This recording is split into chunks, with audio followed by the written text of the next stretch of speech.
လွယ်တဲ့ FMD ကာကွယ်ဆေးထိုးပေးရမယ့်ရာသီရောက်လာပြီထင်တယ်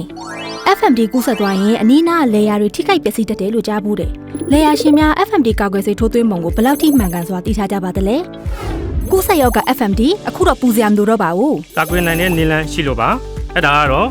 မှန်ကန်တဲ့ကာကွယ်ဆေးထိုးခြင်း FMD ကာကွယ်ဆေးကိုနေရောင်နဲ့ဓာတ်ရိုက်မထိစေဖို့ဂရုပြုပြီးနှစ်ကနေ10ဒီဂရီအတွင်းအေးခံထားပါမသုံးခင်မှာအေးခန်းထဲကနေကြိုထုတ်ပြီး10ဒီဂရီလောက်အပူရှင်ဖြစ်လာရင်ဆေးကိုလှုပ်ပေးပါလှုပ်အမြုပ်မထွက်အောင်ပေါ့ပါစွာလှုပ်ပေးရင်ကာကွယ်ဆေးထိုးရန်အဆင်သင့်ဖြစ်ပါပြီနွားနဲ့ဝက်အတွက်တစ်ကောင်လျင်2မီလီမီတာဆိတ်အတွက်တစ်ကောင်လျင်1မီလီမီတာထိုးပေးပါ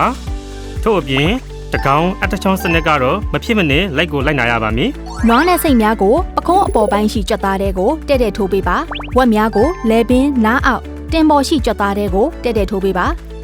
တူညီသောဝက်ချံအတွင်းဇက်တိုက်သုံးနိုင်သောဆေးထိုးဆက်ကိုအသုံးပြုပါကတစ်ခါတွင်9កောင်ထက်မကျော်စေရပါအဲ့တော့ဘယ်လိုရမလဲအောက်တဲ့တစ်ကောင်အတချောင်းမှန်ကန်တဲ့ပမာဏမှန်ကန်တဲ့ထိုးသွင်းရနေရမှတ်ထားပေးကြပါဆေးထိုးပြီးချိန်တွင် spray အမှတ်အသားပြုလုပ်ပစ္စည်းများနဲ့လွတ်သွားတဲ့အကောင်ရင်းမရှိစေရန်ချက်ချင်းအမှတ်အသားချန်ထားပါပြီးတော့ဆေးထိုးရတဲ့အခြေအနေတွေကိုကာကွယ်ဆေးထိုးသွင်းမှတ်တမ်းစာအုပ်မှာမှတ်တမ်းတင်ထိန်းသိမ်းထားရပါမယ်အထူးသဖြင့်နွားများကိုမွေးမြူရေးသမိုင်းမှတ်တမ်းစနစ်တွေမှတ်တမ်းတင်ရပါမယ်FMD ကိုကာကွယ်ရန်လေယာအတွင်းဖြင့်တန်ရှင်းလုပ်ခြင်းနဲ့ဘောင်းမီဖက်နဲ့ပြောင်းဝှခြင်းတို့ကိုကာကွယ်ရေးစနစ်အဖြစ်အထူးပြုပြုလိုက်နာပေးပါ FMD ကိုကာကွယ်ရန်တိကျသောကာကွယ်ဆေးထိုးခြင်းနဲ့အသေးစိတ်တားဆီးကာကွယ်ရေးမှစတင်ပါတယ်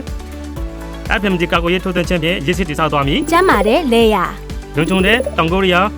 ဝါအရန်ကောင်းတဲ့ FMD ကာကွယ်ဆေး